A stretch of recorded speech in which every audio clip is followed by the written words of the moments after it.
Existe intelectual burro ou isso é apenas uma falha de caráter? Não, é claro, a atividade intelectual ela pressupõe a possibilidade de ser correto no sentido científico, no sentido meditativo e não sê-lo. Porque eu sou de filosofia, muita gente diz, a filosofia ajuda a pensar. Eu digo, não necessariamente. Pensar é um atributo atávico da espécie. Sim. Não precisa ser ensinado.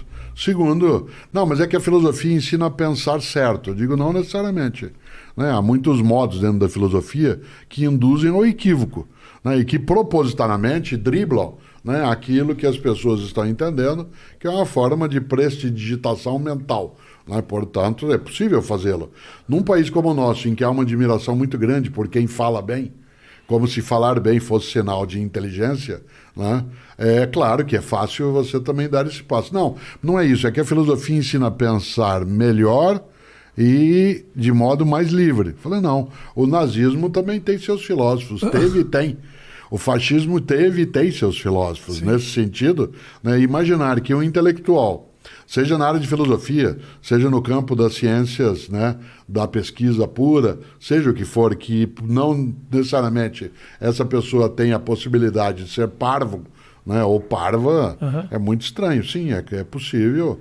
Eu, em vários momentos da minha atividade, quando eu olho para trás e vejo alguns tempos, ou me ouço, né, em algumas situações daquilo que falava, né, o mundo digital favoreceu muito a gente poder se ouvir de novo. Os registros são nossa, todos como lá, é que né? eu dei esse passo, ou esse caminho, né? Ele não deveria ter, olhando alguns momentos, situações em que, né, eu nunca me esqueço de uma circunstância que jamais eu repeti, falta, claro, ali de experiência, depois de muito tempo, em que para especificar numa conversa numa sala o que era uma coisa fofa, porque eu estava dando exemplo de coisas que você não consegue entender intelectualmente. Ou você tem o experimento, por exemplo, eu não consigo ensinar para você o gosto de uma laranja. Tá. Certo? Você dirá, não, mas é parecido com o quê? Certo? Ou tem a experiência empírica, né, concreta, e aí é uma redundância, mas é necessário, ou não tem como. E eu fui explicar o que é uma coisa fofa.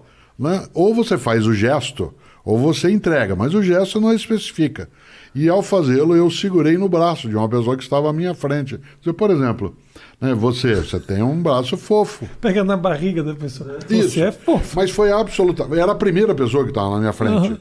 Não havia nenhuma intenção. Aquilo produziu nela um desconforto tão grande. Era alguém com quem eu tinha, na pessoa. Né, porque eu não tinha notado que ela tinha mais obesidade até, né, do que ela admitia para ela mesma, ou para ele mesmo, no caso. Né? E aquilo ofendeu a pessoa. Soou como se você tivesse dizendo... Aquilo a ofendeu. Aquilo, da minha parte, foi uma desatenção. Né, eu não ter prestado atenção. Porque se poderia dizer assim, eu não notei que você era gordo. O que é pior ainda. Né? E eu falei sem pensar. Falei, então não faça isso. Então, é claro que um intelectual pode sim cometer disparates, né? Pode ser capaz de coisas que não deve na prática, né, e na escrita.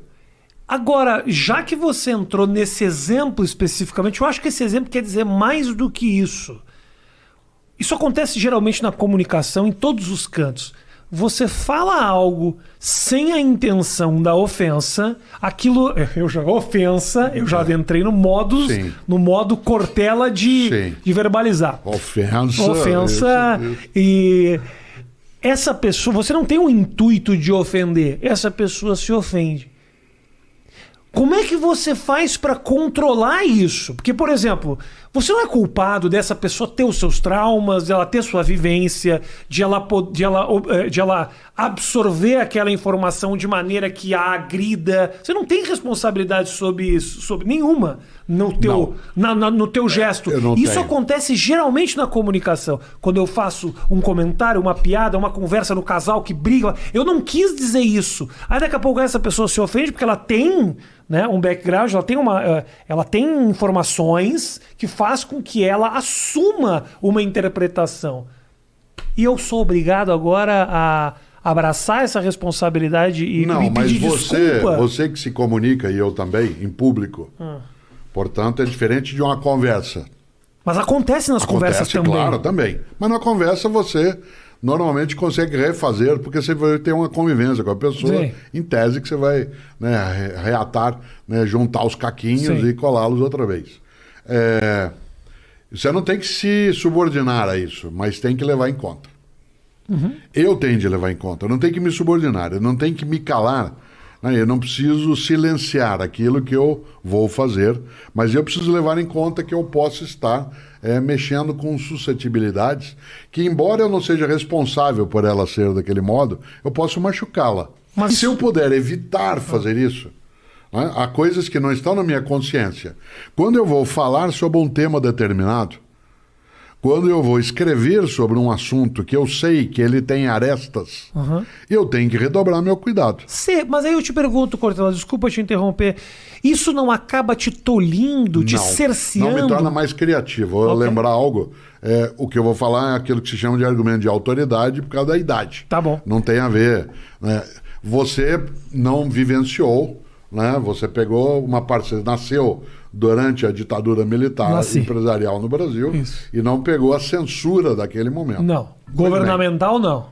Não. A censura que foi feita naquele momento, ela não impediu a criatividade. Sim. Se você observar, a expressão musical, a expressão do teatro, a expressão, né, daquilo que é a comunicação, ela teve que encontrar outros caminhos nos quais ela redobrou a inteligência.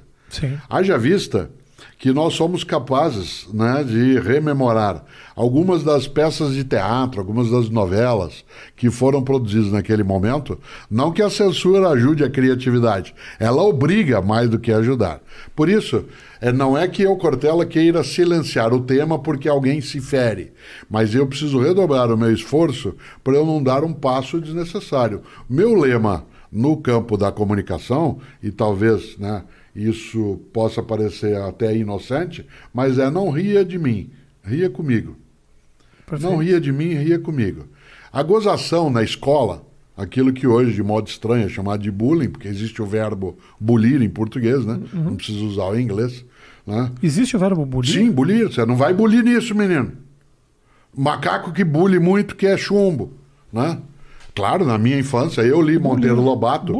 Bulir. Eu li Monteiro Lobato. O primeiro livro inteiro que eu li na minha vida foi Rei, Nações e Narizinho, que era proibida a leitura, porque minha família é de tradição católica, e os livros do Monteiro Lobato entravam no Index Librorum Prohibitorum. Na minha família também era proibido, mas é por causa do narizinho. Então. Porque todos os judeus, claro, narigudos, a gente era... Qualquer coisa que tivesse narizinho, a gente era proibido. E narizinho ali era inho, né? É verdade. Certo? Portanto, exatamente. se fosse Cyrano de Bergerac, então jamais você poderia nem chegar perto. Né? Ora, quando a gente olha aquilo que, né, é a possibilidade, né, de bulir, está lá no Monteiro Lobato. O verbo bulir é um verbo que existe em português. Por que eu falava isso? Porque o que hoje se chama de bullying não é a brincadeira, a gozação. Porque a brincadeira, a gozação, num grupo, numa turma, numa família, ela tem uma reciprocidade. Quem é caipira como eu, gosta de jogar truco. O jogo de truco, que aliás veio para nós via Rio Grande do Sul, a primeira menção ao jogo de truco foi Mário de Andrade no Macunaíma. Certo? Não sabia disso. Que veio da Argentina o jogo, da Itália para a Argentina e depois para cá. O interessante é que no jogo de truco, para quem já viu jogar, você xinga o outro, você sobe na mesa, você diz você é o ladrão, né? Você fala você é um imbecil, etc. Mas o outro também fala, certo? E você é humilhado, e a humilhação é recíproca, porque agora eu te humilho, na outra é o contrário. Na escola mais antiga, você não tinha uma dimensão onde se pudesse maximizar a ofensa, né, a ponto dela se tornar algo que não tivesse reciprocidade. O que caracteriza o bullying, né, é exatamente não poder haver o outro lado. Eu não faço o que comediantes, alguns fazem, que é falar com alguém da plateia. Eu não faço isso também. Isso. Não faço. Nas palestras, não. Aprendi como... Veja o que é uma coisa fofa. Certo? Mais um motivo para eu não falar com a plateia. Tua grande questão, será que eu fui ofensivo? Para a pessoa, fui. Será que eu quis fazê-lo? Não. Será que existe responsabilidade naquilo? Sem dúvida. O que não existe é dolo, ou dolo. Existe culpa. A sua intenção não era de ferir. Mas machucou. Né? A frase vai doer mais em mim do que em você né? Até, como se diz no Rio Grande, até pai e mãe já falaram isso um dia. Certo? Então, esta ideia, né, de uma cautela é muito diferente de uma anulação, né, da minha forma de comunicação. Né? O politicamente correto, ele funciona, né, muito mais por algo que um dia, eu gosto de citar isso, o Lenin tem um texto, né, o Vladimir Ilyich Ulyanov, o Lenin tem um texto sobre a teoria da curvatura da vara. Quando você pega uma vareta, né, e você apende para um lado, quando você solta, ela vai para o outro lado. Ela demora algum tempo para a obtenção de um equilíbrio, quando essa vareta é mexida. E nós, hoje, com o politicamente correto, a gente foi por um extremo. E nós estamos equilibrando um pouco o modo de comunicação. Né? Algumas das coisas que eu falava há algum tempo, numa coisa que produziam até riso, numa palestra, e eu recuei. Não porque eu queira me censurar, eu falei que eu sou capaz de inventar outra coisa, como faço, né? Que não chateie, né, nenhuma pessoa. Não há como eu impedir que alguém absorva, né, algo do modo próprio.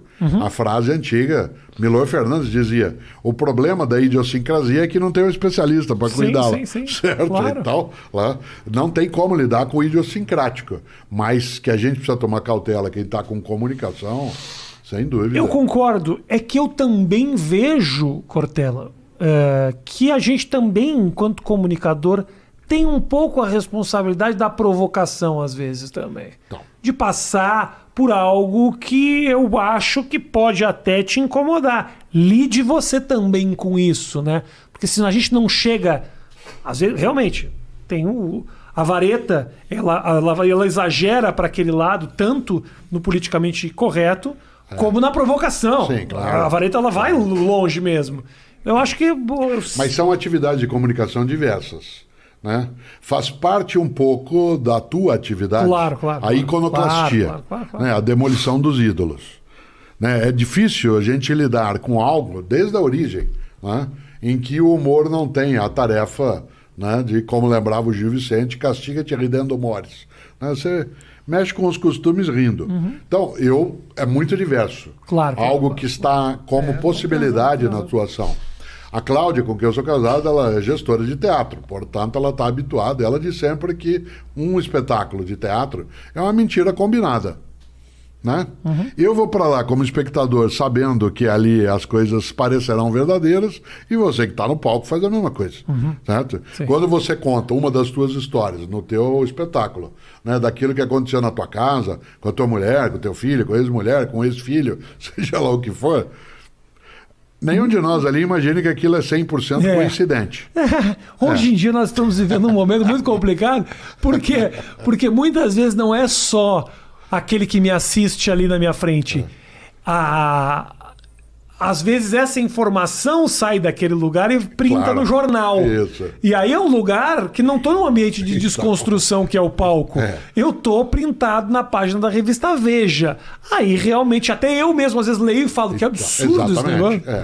Por isso que o Manuel de Barros dizia, no que eu escrevo eu não minto 10%, o resto eu invento. Né? Então essa mentira combinada, ela favorece um pouco mais a tua atividade. Claro. Né? Não que eu não o faça, isto é, também fazer palestra ou escrever livro é contar história. Claro.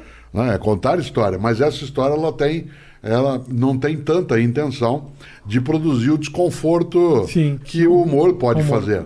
Né? Se você, por exemplo, naquilo que faz, ou outros homens e mulheres que fazem a mesma atividade, eles não incomodassem, né, ficaria... Né, eu sou capaz de fazer uma palestra inteirinha durante anos sem usar palavrão algum, e sou capaz de bater palma para o meu amigo Clóvis de Barros Filho, com quem você já conversou, que coloca o palavrão de um modo inacreditável. Né? Eu sou capaz de ser politicamente incorreto contra o politicamente correto, como o Pondé faz em vários momentos, né? E sou capaz de, usando a elegância do carnal com quem você já conversou, né, dar um passo em que ele é de um sarcasmo brutal. Eu posso dar esses passos. É uma questão de escolha. Espera-se, espera-se de alguém como Clóvis uma sinceridade e uma autenticidade que, se o palavrão não vier, a gente se chateia, certo? Portanto, né, é diferente o modo, né, de presença. Homens e mulheres que fazem a mesma atividade. Eles não incomodassem, né, ficaria... Né, eu sou capaz de fazer uma palestra inteirinha durante anos sem usar palavrão algum, e sou capaz de bater palma para o meu amigo Clóvis de Barros Filho, com quem você já conversou, que coloca o palavrão de um modo inacreditável. Né? Eu sou capaz de ser politicamente incorreto contra o politicamente correto, como o Pondé faz em vários momentos, né? E sou capaz de, usando a elegância do Karnal, com quem você já conversou, né, dar um passo em que ele é de um sarcasmo brutal. Eu posso dar esses passos. É uma questão de escolha. Espera-se de alguém como Clóvis uma sinceridade e uma autenticidade que, se o palavrão não vier, a gente se chateia, certo? Portanto, né, é diferente o modo, né, de presença.